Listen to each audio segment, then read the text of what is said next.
창세기 9장입니다. 1절로 7절에 있는 말씀, 창세기 9장 1절로 7절에 있는 말씀 한 절씩 서로 교독하겠습니다. 제가 먼저 1절 읽겠습니다. 하나님이 노아와 그 아들들에게 복을 주시며 그들에게 이르시되 생육하고 번성하여 땅에 충만하라.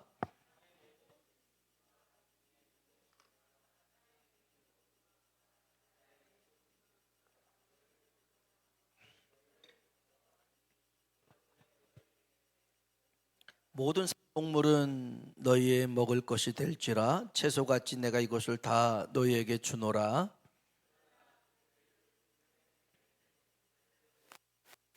내가 반드시 너희의 피 곧 너희의 생명의 피를 찾으리니 짐승이면 그 짐승에게서 사람이나 사람의 형제면 그에게서 그 생명을 찾으리라.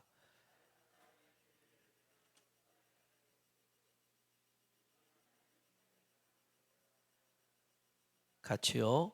너희는 생육하고 번성하며 땅에 가득하여 그 중에서 번성하라 하셨더라. 아멘.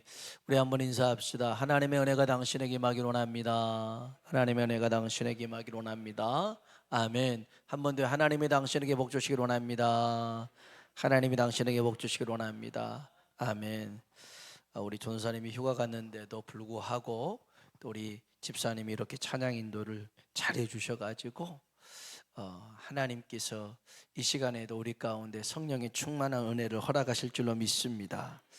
여러분, 하나님께서는 지난 주일에도 말씀드렸지만 우리를 지으신 이유는 우리를 복 주시기 위해서 지으신 줄로 믿습니다.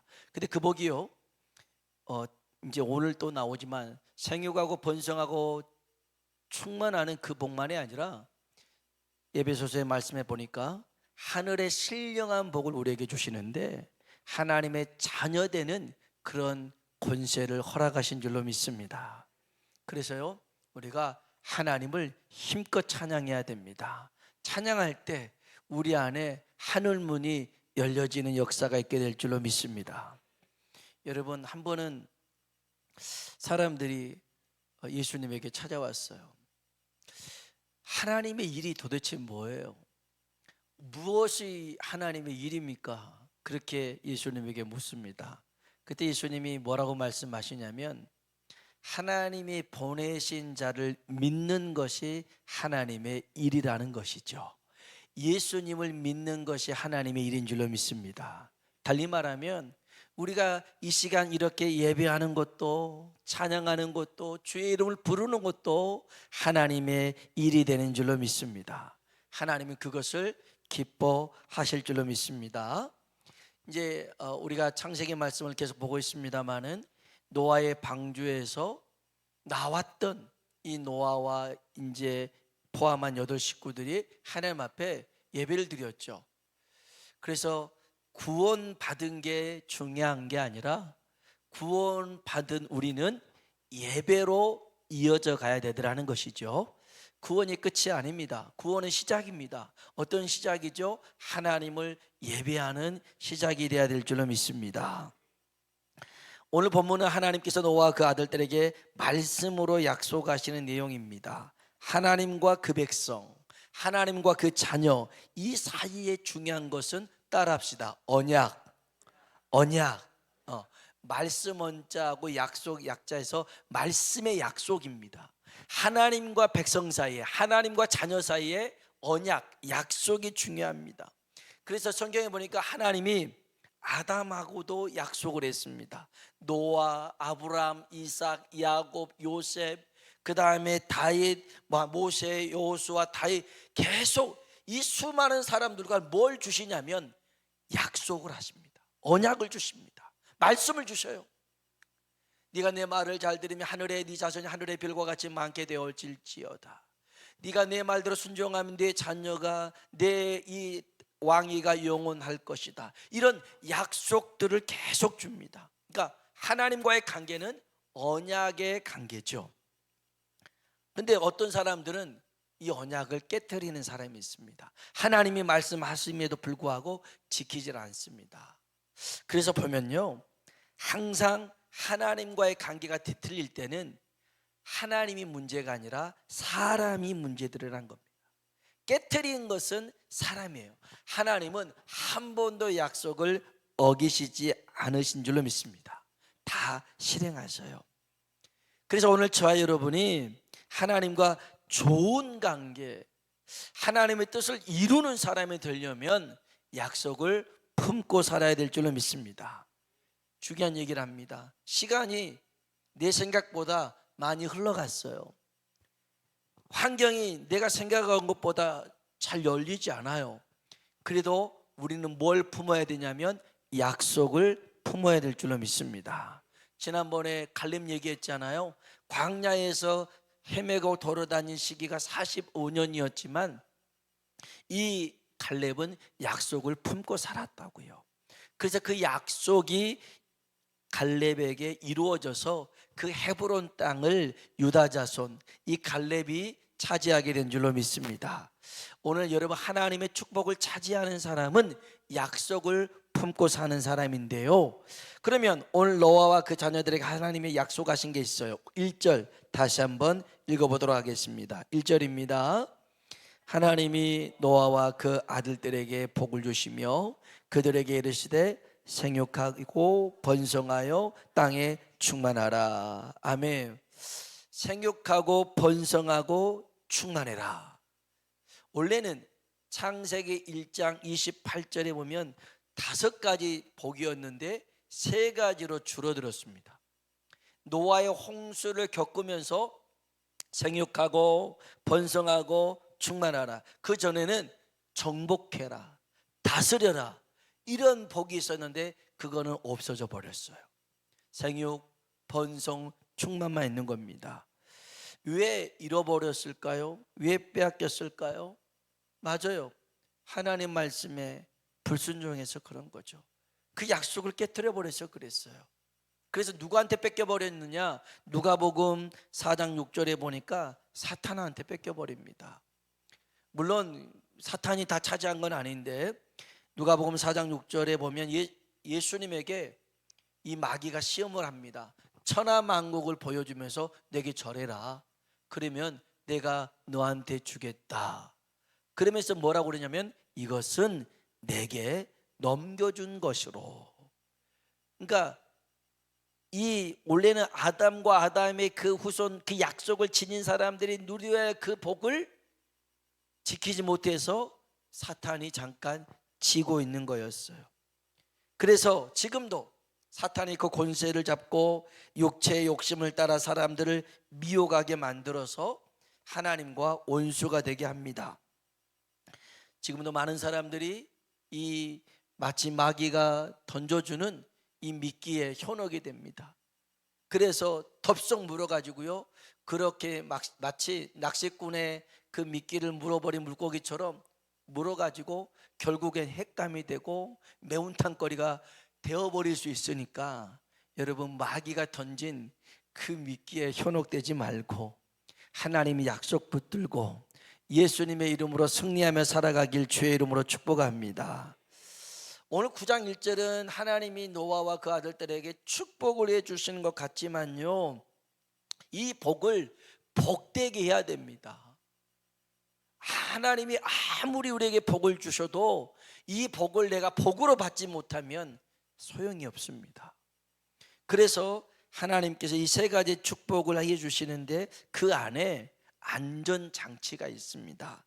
먼저는요, 첫 번째는 하나님께서 노아와 그 자녀들에게 생육하고 번성하라고 말씀하시면서 동물들에게는 두려워하는 마음을, 사람을 두려워하고 사람을 해치지 못하는 마음을 심어줍니다. 자, 2절 한번 보겠습니다. 2절 읽어볼까요? 땅의 모든 짐승과 공중의 모든 새와 땅에 기는 모든 것과 바다의 모든 물고기가 너희를 두려워하며 너희를 무서워하리니 이것들은 너희의 손에 붙였습니다. 아멘. 땅의 모든 짐승, 공중의 모든 새, 땅에 기는 모든 것, 바다의 모든 물고기가 사람을 두려워합니다. 무서워합니다. 이렇게 하나님이 하셨더라는 것입니다. 이건 어떻게 보면 축복이죠. 축복입니다. 그러나 이건 축복만이 아닙니다. 원래 여러분 사자나 고양이나 다 똑같은 건 아니잖아요. 고양이랑 제가 아무리 고양이를 좋아해도 호랑이는 좋아하지 않습니다. 일전에 저는 고양이나 호랑이나 다 그놈이 그놈일 거라고 생각했는데 박물관에 한번 가보니까요, 와, 호랑이 엄청 크대요. 이렇게 하고 있는데 얘가 죽어서 박제되어 있는 것이어서 다행이지, 살아서 나한테 두 발을 들고 있더라면 야, 간이 콩알만해지겠다는 게 틀림없더라고요. 엄청 무섭디다. 엄청 크고요. 이 발 하나가 얼마나 제 얼굴만 하더라고요. 팍 치면 그냥 다 부서지게 생겼어요. 부서지게 생겼어요. 어마어마하게 큽니다. 근데 이런 애는 원래 이 닭 이게 귀엽지는 않잖아요. 이빨 드러내봐요. 고양이도 이렇게 하면 얼마나 무서운지 몰라요. 그런데 이런 고양이가 아니라 사자, 호랑이, 곰 얘네들이 여러분 노아의 방주를 탔는데요, 그때는 얌전합니다. 여러분 그때도 사나운 본성은 있었어요. 갑자기 노아의 방주가 나와서 생긴 게 아니라 그때도 있었지만 하나님이 어떻게 하셨냐면, 야, 가만히 있어, 사이좋게 지내. 우리가 그 찬양 불렀잖아요. 아시잖아요. 사막에 샘이 넘쳐 흐르리라, 사막에 꽃이 피어 향기 나리라 그랬잖아요. 사자들이 어린 양과 뛰놀고 그다음에 독사굴에 어린이가 손 놓고 장난쳐도 물지 않는, 그래요. 여러분 어떻게 사자가 양하고 같이 뛰놀고 있습니까? 독사굴에 어떻게 손을 놓고 휘젓고 있어요? 이게 하나님이 하시면 그렇게 될 수가 있어요. 그런 나라가 이제 우리 주님이 다스리시는 나라가 되겠죠. 이 노아의 방주는요, 그냥 방주가 아니었어요. 하나님이 다스리시고 하나님이 보호하시는 방주인 줄로 믿습니다. 그래서요, 그 야수의 제가 틀렸습니다. 이 맹수인데 야수라 해놓고, 아니 짐승을 야수로 만들어 버렸네요. 죄송합니다. 아무튼 사나운 놈들은 맞아요. 근데 이 야성을 없애지는 않았어요. 그런데 먼저 공격하지 못하도록 두려운 마음을 심어줬죠. 그래서 같이 지낼 수가 있었습니다. 이건 어찌 보면 축복입니다만은 여러분 지금은 우리가 동물들하고 같이 이렇게 연하여 살지 않아서 그렇지만 총이든 활이든 칼이든 이게 생기기 전에는요, 동물들은 사람들을 굉장히 위협하는 존재였습니다. 홍수 이전까지만 해도 사람들에게는 뭐가 없었냐면 두려움이 없었어요. 두려움이 없었어요. 그래서 사람들은 죽는 것도 잘 몰랐어요. 사람들이 멸망한 것도 몰랐어요. 가끔 오토바이를 쉥쉥 하고 다니는 친구들이 있어요. 고속도로 운전하다 보면 칼치기를 하는 친구들 알고 있더라고요. 쏙쏙. 이야. 근데 이 친구들은 두려움이 없는 것 같아요. 저는 약간의 두려움이 있어서 차간 거리를 멀리 둡니다. 그런데 싱싱 들어와서 나가더라고요. 그래서 큰일이 나는 거죠. 지금도 하나님은요, 사람들을 사랑으로 기다리는데 사람은 악할 대로 악해져서 끝까지 가죠. 하나님께서 왜 맹수들을 우리들에게 위험 요소로 남겨뒀냐면 우리 마음에 안전장치로 둔 겁니다. 짐승들도 우리를 두려워하지만 우리 역시 짐승이라는 존재는, 동물이라는 존재는 위협으로 다가올 수가 있더라는 거죠. 그래서 여러분 무슨 말이냐면 항상 우리 자신을 살펴보고 어려움 속에 있더라도, 그런 위험 속에 있더라도 하나님만 바라보고 나아가자라는 것입니다. 나아가자. 하나님이 우리한테 축복만, 여러분이 생각하는 축복은 꽃길이 아닙니다. 우리는 꽃길만 생각하는데 그건 축복이 아니에요. 비도 와야 됩니다. 춥기도 해야 됩니다. 그래야 곡식이 잘 자랍니다. 뜨거워야 곡식 잘 자랍니다. 햇볕만 계속 내리쬐잖아요. 열매 맺지 못합니다. 그래서 하나님이 때로는 고난도 이렇게 우리에게 주어주시는 거예요. 하지만 여러분, 그 고난은 내 믿음에 흔들림 없이 하나님만 바라보라는 안전장치라는 것이죠. 그래서 시험이 찾아와요, 어려움이 찾아와요. 그러면 하나님을 향해 나아갈 수 있길 주의 이름으로 축원합니다. 새벽에도 그런 말씀을 드렸어요. 한 10여 년 전만 해도요, 미국의 허리케인이나 이런 재난이 닥치면 사람들이 교회에 오기 시작합니다. 그 한 주간에 막 쑥대밭대잖아요. 아, 무섭다. 하나님 앞에 나와서 예배를 드리기 시작합니다. 저는 그걸 봤을 때요, 야, 참, 이 사람들이 믿음이 없구나. 어려울 때야 하나님 잡고 좋을 때는 하나님 떠난 게 그게 무슨 믿음이냐라고 생각을 했는데, 지금 와서 생각해 보니까 그래도 믿음이 있으니까 그 어려운 걸 보고 하나님 앞에 나오지. 요즘 같으면요, 아예 안 나와버릴 거예요. 아예 하나님을 찾거나 구하지도 않을 거란 말이죠. 그게 멸망의 길로 가는 것입니다. 여러분, 고난이 찾아온다 할지라도 더 하나님께 딱 달라붙어 있길 주의 이름으로 축원합니다. 제가요, 성경을 보다가요, 그 신명기에 있는 말씀을 보다가 은혜가 받은 말씀이 한 구절이 있습니다. 그 말씀을 제가 여러분에게 읽어드릴게요. 신명기서 4장 4절에 보면 이런 말씀이 있습니다. 오직 너희의 하나님 여호와께 붙어 떠나지 않은 너희는 오늘까지 다 생존하였느니라. 아멘. 따라합시다.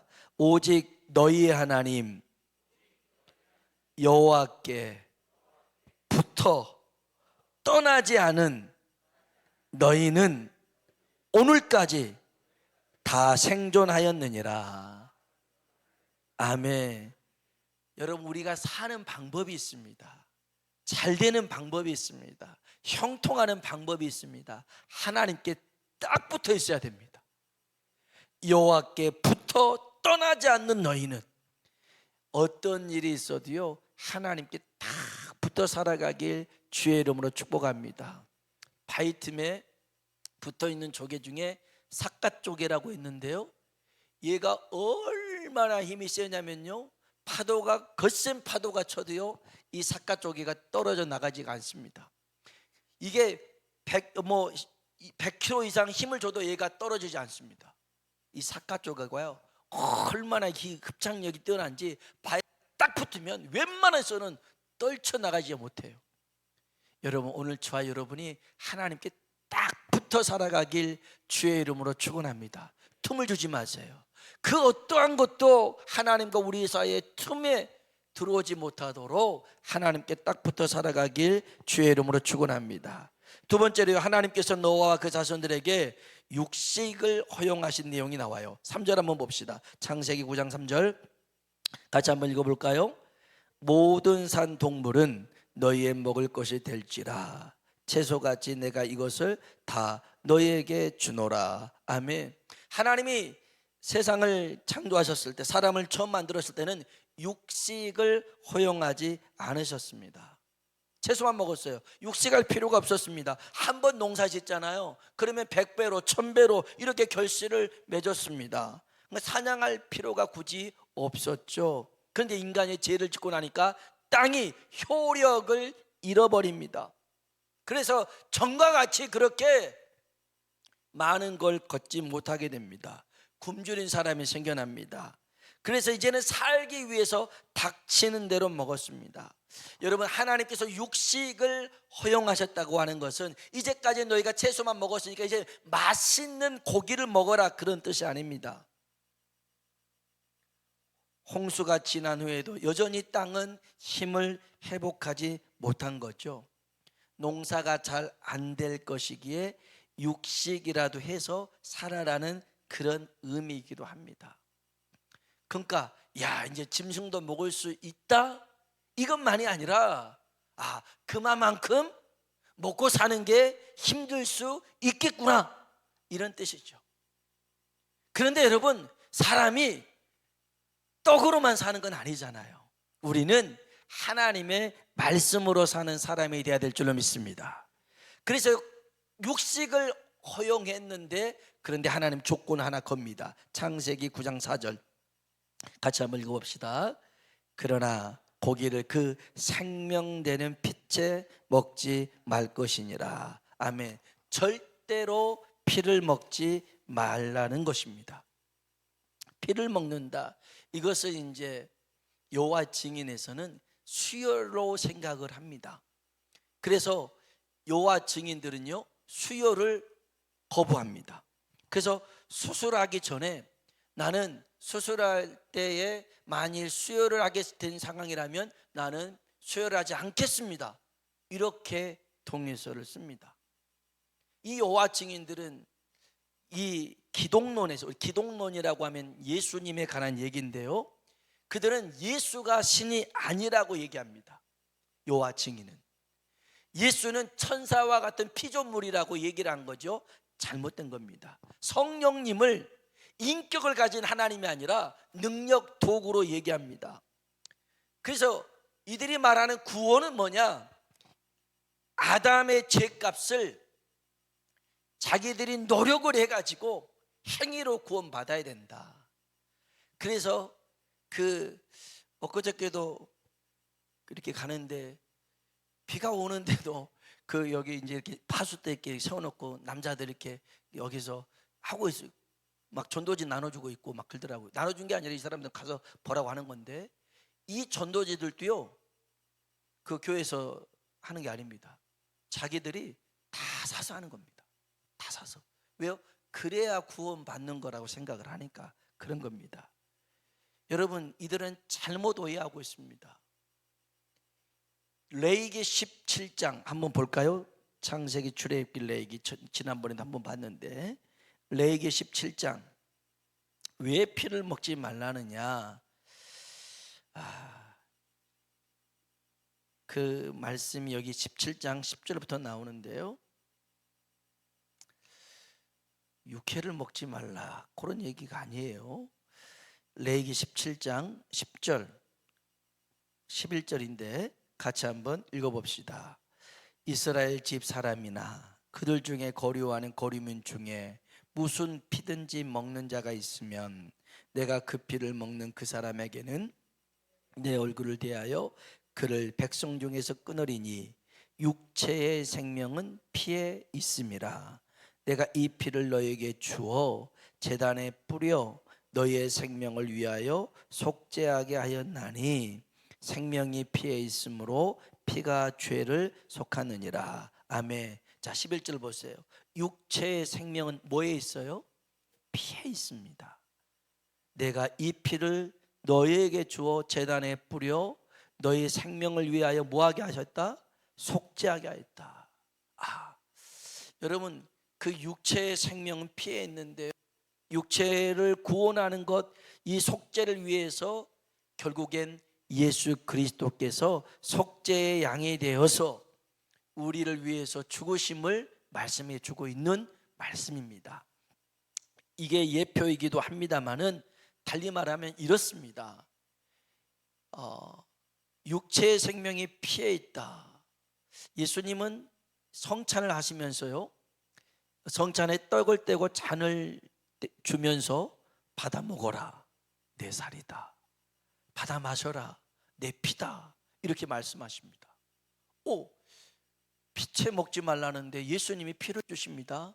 그게 무슨 의미냐면 예수님이 생명의 주인이라는 것이죠.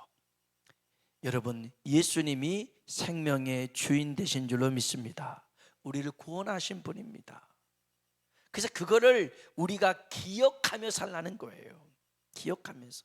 하나님이 이거 하지 마라 라고 하는 것은 하나님이 그 말씀하신 바를 기억하면서 살라는 겁니다.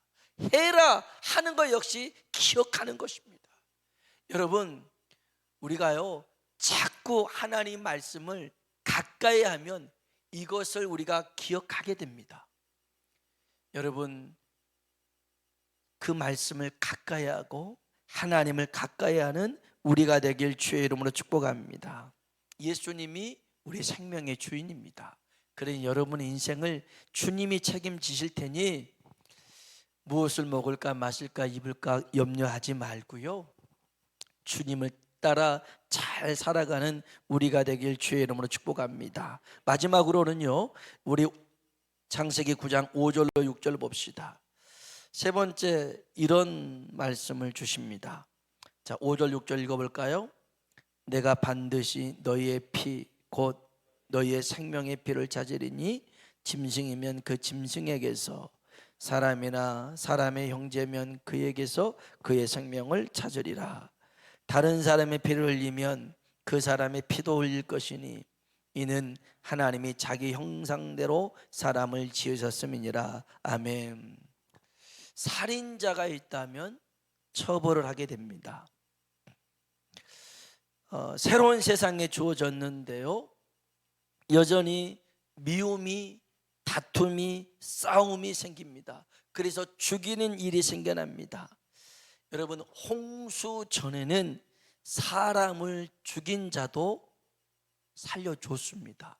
가인 같은 경우 동생을 죽였지만 가인 살려준 겁니다.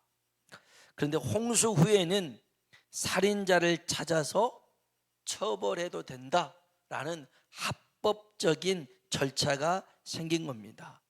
여러분 생각해 보세요. 이런 법이 없더라면 사람들이 자기 기분대로 할 거예요. 저는 우리나라가 이 총기를 허용하지 않는 것이 얼마나 감사한지 몰라요. 미국이나 필리핀처럼 총을 가져도 된다 그러면 우리 난리 날 거예요. 집집마다 총소리 다 날걸요. 부부싸움마다 총 쏘고요, 자식 새끼 말 안 듣는다고 총 쏘고요, 부모님 잔소리한다고 총 쏘고요, 선생님 뭐라 한다고 총 쏘고요. 오, 큰일 날 거예요. 그래도 총은 소지하지 못하고 해서 얼마나 감사한지 몰라요. 그런데 그런 법이 없더라면요, 사람을 피를 흘린 자는 반드시 피로 갚아야 된다라는 이런 법이 생겨난 거잖아요. 이거는 그렇게 복수해라 라는 의미가 아니라 그럴 수 있으니 하지 말라는 의미겠죠. 하나님의 형상대로 지음받은 사람을 귀히 여기라는 것입니다. 그런데 우리는 여전히 죄의 본성을 지니고 있기 때문에 여전히 사람을 미워합니다. 시기하기도 합니다. 질투하기도 합니다. 그래서 이 안에 그런 죄악의 요소가 꿈틀거릴 수가 있어요. 그래서 이것을, 우리 죄의 본성을 죽이고 다스리는 길은 십자가의 날을 못 박는 것입니다. 예수, 갈라디아서 6장에 보면 예수 그리스도의 사람은 그 정과 욕심을 십자가에 못 박았다고 그랬습니다. 우리 죽어야 됩니다. 날마다 내 자신의 정욕과 욕심과 탐욕을 십자가에 못 박아야 됩니다. 그리고 이제 살아갈 때 육신을 쫓아 살지 않고 성령을 따라 행하는 하나님의 사람 되길 주의 이름으로 축복합니다. 여러분, 오늘 말씀을 잘 기억하셔서 정말 하나님께서 우리에게 그 주신 그 복이 복으로 여겨지도록 항상 하나님 바라보고 나아가길 주의 이름으로 축원합니다.